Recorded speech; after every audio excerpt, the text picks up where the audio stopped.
Welcome back to GCC Kids Connection, where we are connecting with each other while you're home from school. We're connecting with some really cool books, and most importantly, we're connecting with God's Word. We're so glad you're here. Hi kids, welcome back to GCC Connection. I'm curious, how many of you could name all of the Bible stories that were in our book from yesterday by Max Lucado? Did you remember the feeding of the 5,000? Did you remember the story about the 4 friends who left their friend down through the roof? How about the story of the woman who poured the expensive perfume on Jesus' feet? Jesus preaching from Peter's boat? And then, of course, the story of Jesus dying on the cross. So I hope you remembered all of those. If not, I just gave you a hint. You can fill in your worksheet. Anyway, today, I'm also curious to find out how many of you took the challenge to draw a picture of what you thought love would look like. Some of my friends did that, and I have some to share with you today. Some really good ones.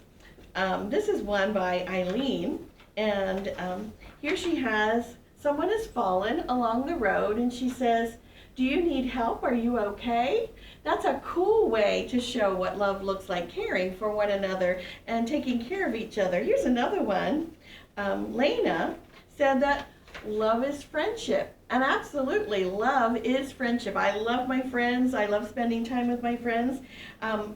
Someone else said, "I think love is Jesus." Absolutely, Jesus is love. The Bible tells us that, and we know it because we feel his love in our hearts. And I believe John drew a really colorful heart, and inside he wrote the word everyone. Really awesome examples and great pictures, guys. Thanks so much for doing that. As you were thinking about what does love look like, and that brings us to our story for today, which is called What Does Love Look Like? And it's by an author named Jeanette Oak. She's also written books for grown-ups, which I enjoyed reading a number of years ago. But here's her book for children called What Does Love Look Like? Hesitantly, Emily stepped into the classroom, her new classroom. The room was already full of children, and she suddenly felt shy and alone. Too quickly, though, the teacher turned to her and said, "Welcome, Emily. We've been waiting for you. I'm Mrs. Creighton." Emily liked her smile. "Class, this is Emily Walters. We have all worn name tags today just so that you know who we are," Mrs. Creighton said as she reached a hand to lead Emily to a desk near the back of the room. "We hope you'll enjoy our classroom." Emily slid into the chair, not daring to look around. Perhaps if I'm very quiet, she thought, they'll forget that I'm back here. Mrs. Creighton removed her reading glasses and set them on her desk. "We've been learning all about things that we can see and measure this week, but there are many things that we can't hold in our hands and touch, things you can't measure with a ruler or by ounces, but they're still very real." A boy in the first row shuffled his feet. "You mean like air?" "Well, that's a very good observation, Bobby, but air can be measured." One girl near Emily giggled, and Emily felt badly for Bobby. What if she had been the one to say that same thing? "You and I can't measure air," went on Mrs. Creighton. "I can't say to you, 'Give me a cup full of air,' or 'Pour me a little more air in my pail.' But there are instruments that can measure air so that we know all about it." Mrs. Creighton paused for a moment. "I was thinking of something totally different, like love, for instance. Is love real?" Several heads nodded energetically.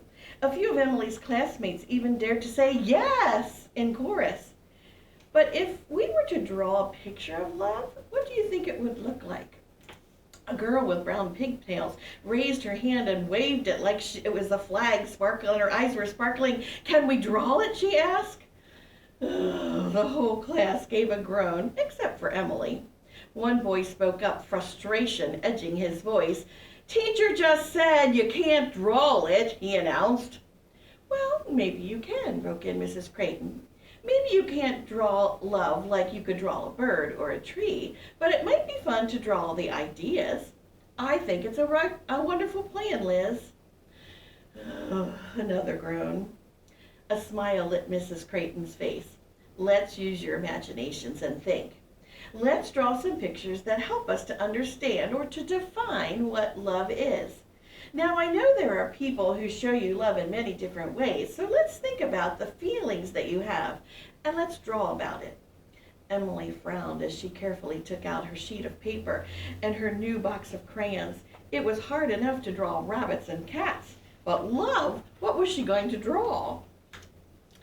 The 17 students leaned over their desks, drawing and erasing, crayons scratching against the paper, feet rubbing against the floor, and bodies shifting in their chairs. Everybody was busy making a picture of love. Without warning, Emily's green crayon snapped, and one half fell on the floor. Embarrassed, she helplessly watched as it rolled under her neighbor's desk. The other girl saw it. She reached down, her blue eyes twinkling. Emily noticed that her name tag said, Krista. Krista handed the broken crayon back to Emily. Emily smiled shyly and took the broken crayon. She wondered if she dare whisper, thanks. After several more minutes, Mrs. Creighton stood up. I think it's time to see where your imaginations have taken you, she announced. Who would like to be first? Emily slid low in her chair, hoping that no one would volunteer her. She was thankful when Stacy raised her hand. Stacy scrambled from her desk and marched to the front of the class, where she held up her picture really high. Tell us why you drew a flower, Stacy, prompted the teacher. Well, I think love would be pretty and have lots of bright colors. It makes people feel happy inside, Stacy beamed, first toward Mrs. Creighton and then toward the rest of the class. Very good, said Mrs. Creighton, and the class clapped. The next girl held up a white sheet of paper that had two people. One held a big chocolate bar that she had broken in two and was handing one piece to the other person. Emily thought that was a nice picture. Let's see what you have to share, Barkley. Barkley walked up, waving his yellow sheet. In the middle was a bold brown square. I think love would be like a great big blanket, big enough to wrap around the whole world, all warm like my Grandma Smith's goose down. He grinned and swung back into his seat. And then it was a girl that sat next to Emily's turn. This is a tree, Krista began, wiggling nervously. Someone smothered a laugh at a stern look from Mrs. Creighton. Krista wiggled even more and turned back to her picture. Not looking at her classmates, she said, I think that love has lots of branches. The branches are people, and each person has a tree, and it grows bigger and bigger the more people you love. Krista's idea had been a good one. Emily glanced down at her own sheet of paper, suddenly unsure. Down the rows they went. One girl had a kind of messy sheet. I think love would look like a long, humongous table with a place for everyone.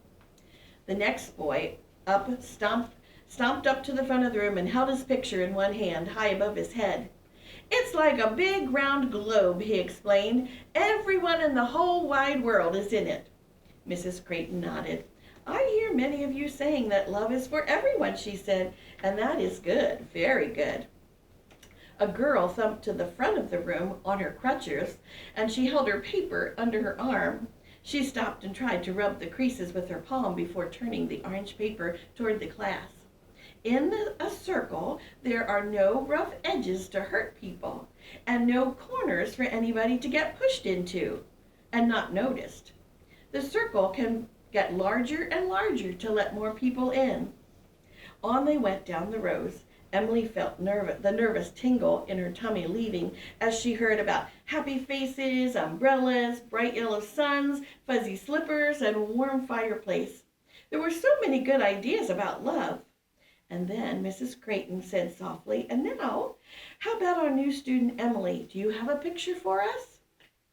Emily rose slowly from her seat and dipped her head shyly. She picked up her sheet of light blue paper, her favorite color, and walked to the front of the room.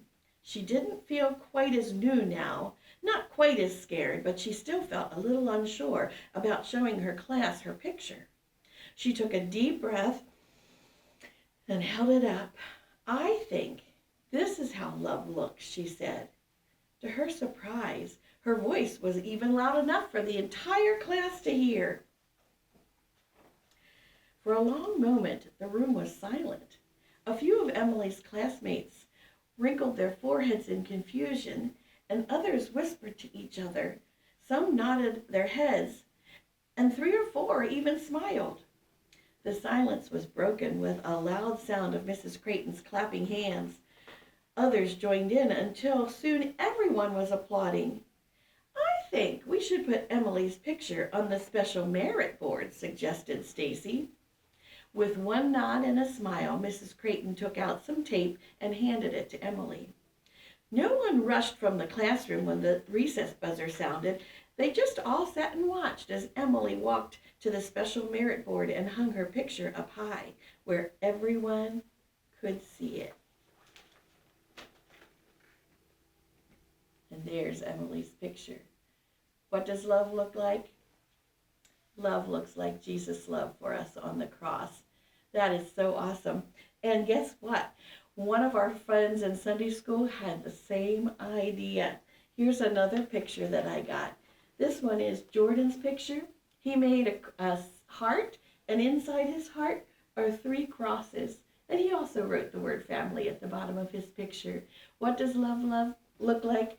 It looks like John 3:16. For God so loved the world that he gave his one and only Son, that whoever believes in him should not perish, but have everlasting life. I bet you were saying that along with me because you probably know it too. Do you know what's really cool? At the end of this book, the author wrote an epilogue, and that's kind of like her next thought, or this is what came next. And here's what she says. Here's how she got her idea for this book. She has a granddaughter whose name is Emily, and Emily drew a picture of a big hill, and on the hill are the 3 crosses that we think of when we think of the Easter story. And she said when she saw her granddaughter's picture, it gave her the idea for this book.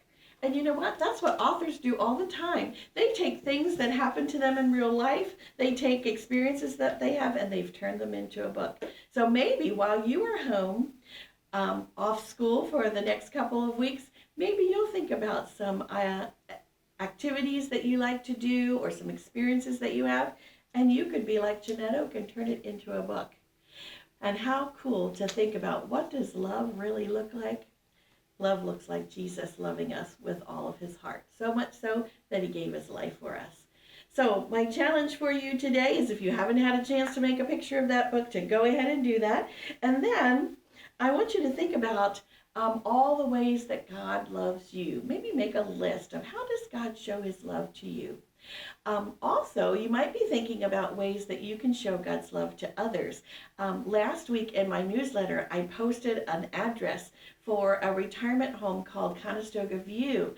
The people there are not allowed to have visitors right now, and so the nurses and the workers there are asking for kids to make cards and write letters to the residents. So maybe that's something that you can do to show Jesus' love and let the people at Conestoga View know what love really looks like. See you next time.